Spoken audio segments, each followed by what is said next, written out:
Shalom, this is your host BG, and this is the show where we take the unadulterated truth, point blank, period.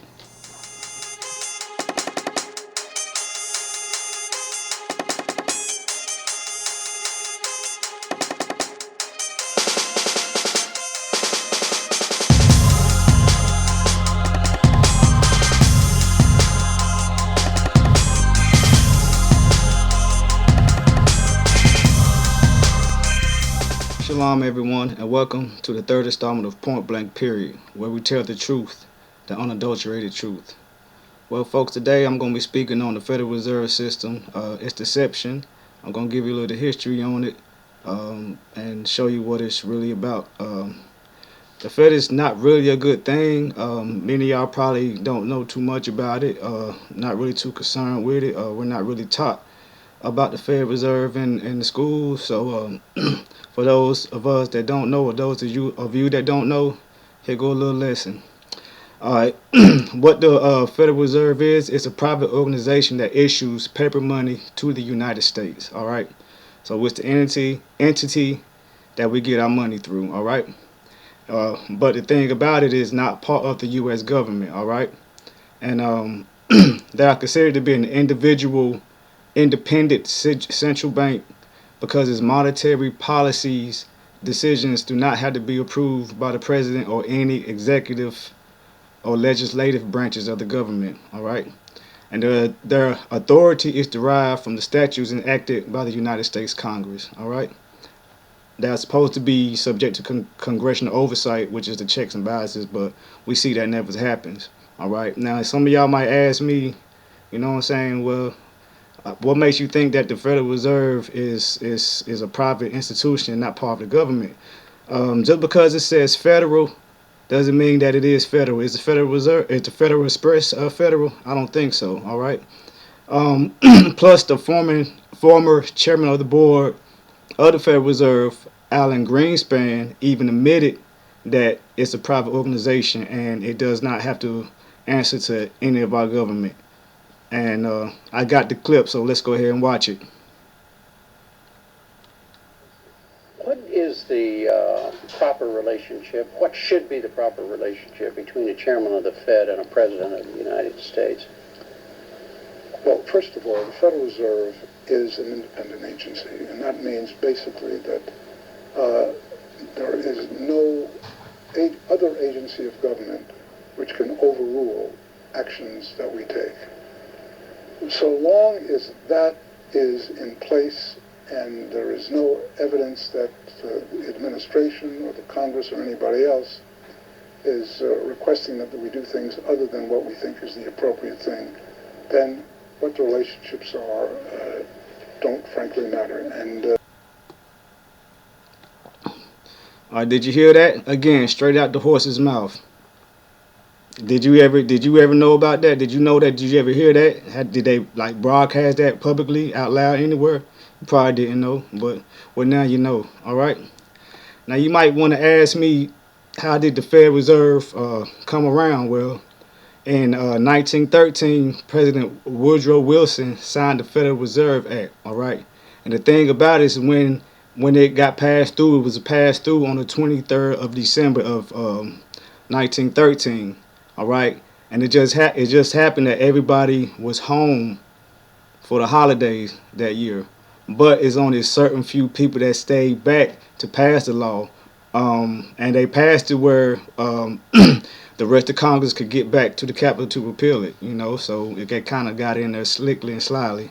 All right, so the Federal Reserve, the central banking system of the United States of America. When he signed it, it granted it legal authority to issue Federal Reserve notes and Federal Reserve bank notes as legal tender. All right. Now y'all might not see what the big deal of the Federal Reserve, or not really understand why I say it's wrong. The reason why I say it's wrong is because it's unconstitutional. All right.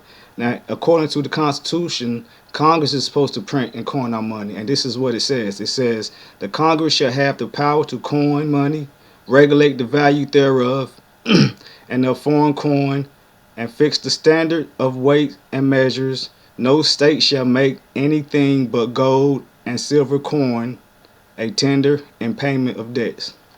All right, did you hear that? All right. Now let's talk about this wonderful Federal Reserve dollar or note. It's worthless, really, but it's worthless fiat paper currency based on debt. All right, it's worthless because nothing is backing it. No silver, no gold, no other type of precious metal or stones backs it. All right. And if you even go to the website, they even tell you. Now listen to this. This is from the Federal Reserve website. All right. It says Federal Reserve notes are not redeemable in gold, silver, or any other commodity. All right. Federal Reserve notes have not been redeemable in gold since January 30th, 1934. All right. When the Congress amended Section 16 of the Federal Reserve Act to read, the said Federal Reserve note shall be obligations of the United States. They shall be redeemed in lawful money on demand at the Treasury Department of the United States, in the City of Washington, District of Columbia, or at any Federal Reserve bank. All right. Federal Reserve notes have not been redeemable in silver since the 1960s. All right. So therefore, if our dollar collapsed, there's nothing backing it. We all broke. All right. You need to start talking to your congressman and talking to our politicians about what's going on. You know what I'm saying? All right. All right. Here now, this is a reminder from the Constitution. All right. No state shall make anything but silver and gold coin a tender in payment of debts. All right. But what do we have? We have cotton money. It's not even. It's cotton and it's worthless. All right. Okay. Now see what the Federal Reserve is basically it's a IOU or a credit. All right. All right. Printing more of this fake money causes prices to rise. All right, which means our dollar devaluates. All right. So that's why prices are raising right now. All right, because they keep printing out this money with these QE3s, QE4s, and every time they print this new money and put it in circulation, the value of our dollar goes down. All right. Now, when I first started doing this little research, it said that it cost the Federal Reserve 2.4 cents. It cost them 2.46 to get the Treasury to print them money. All right. Now the 2.4 cents is each denomination, per denomination, no matter if it's a $1 bill, $5 bill, $50 bill, $20 bill, $100 bill, it all costs 2.4 cents. But I went onto their website and they gave some different quotes, but it's still ridiculous. Look, the cost per denomination, all right, the $1 and $2 notes are 5.2 cents per note. All right. The $5 and $10 notes are 5 cents. I'm sorry, 8.5 cents per note. All right. The $20 and $50 notes are 9.2 cents, and the $100 note is 7.7 cents. All right. So they pay absolutely nothing to get this money printed. And by the way, the Fed don't have no money. They get it printed from the Treasury. All right. So it's crazy because what they do is, all right, what they do, the government calls up the Federal Reserve. They borrow money. All right. All right. The Federal Reserve give it to our government at face value. All right. Plus interest. All right. So that's why we can never pay it back, because what they do, they go back and get another loan from them so they can pay back that principal, but they still got the interest left over. So it's gonna be always interest left over. All right, and guess who pays that? We the people pay that.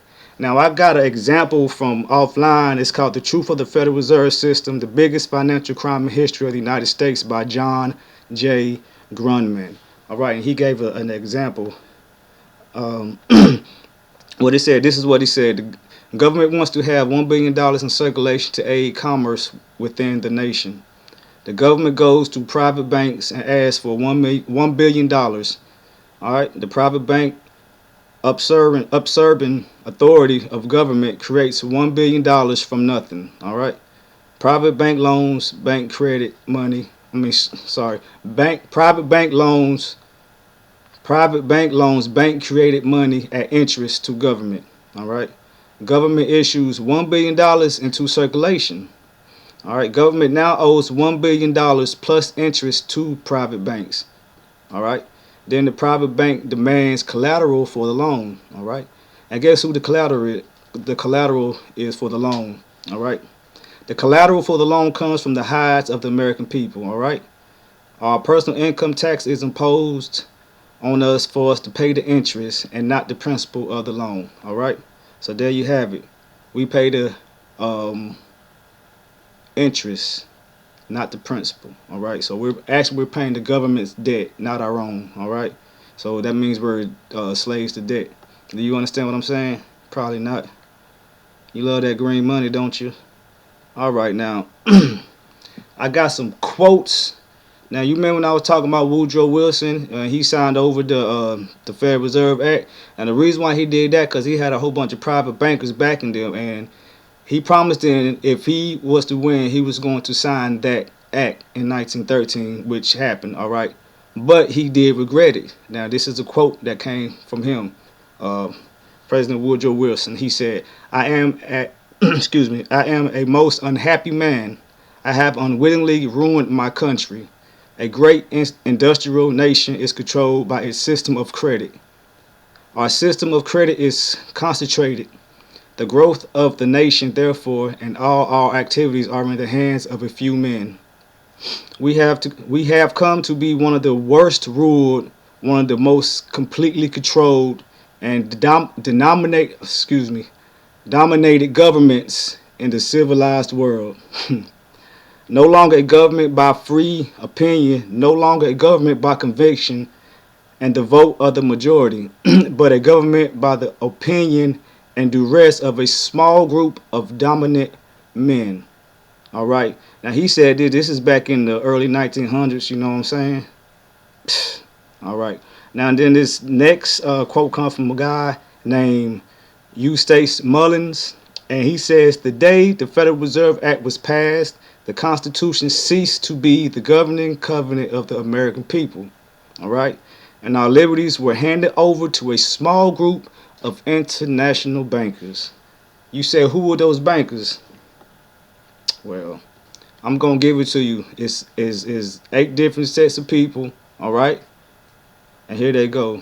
All right. You got the Rothschild banks of London and Berlin, uh, Lazard Brothers Bank of Paris, Israel Moses CF Bank of Italy, Warburg Bank of Hamburg, Germany, and Amsterdam, Con Loeb Bank of New York, Lehman Brothers Bank of New York, Goldman Sachs Bank of New York, Chase Manhattan Bank of New York, which is controlled by the Rockefellers. All right.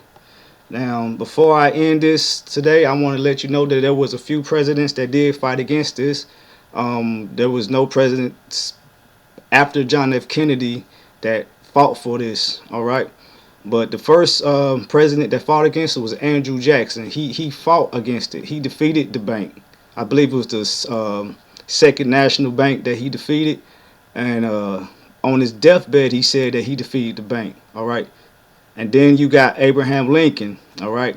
Now, during the Civil War, what he did, instead of borrowing money from the private banks, whatever, he created greenbacks to to finance the Civil War, his side of the Civil War. All right, so he won't be in no servitude to these central bankers. All right, and then you got JFK, of course. Many of us don't know this, but he created a United States note. All right, and he put it in circulation. And a few months later, he was murdered. So any president that comes up and goes against the central banking systems and stuff, you know what I'm saying, they end up getting killed, except for Andrew Jackson. I mean, he almost got murdered, but he got away from it. You know what I'm saying? But They don't they rule us and they own us, and we need to open our eyes, and we need to stand up for what is right. All right. And ending, all right, as the government allows the Fed to control our monetary system and issue our currency, we will always be in debt. All right. Whether we like it or not, us hard-working Americans are slaves to the Federal Reserve System and the international bankers that owns the Feds. All right. If you don't believe me, look it up, and it's the truth, the unadulterated truth. Point blank. Period.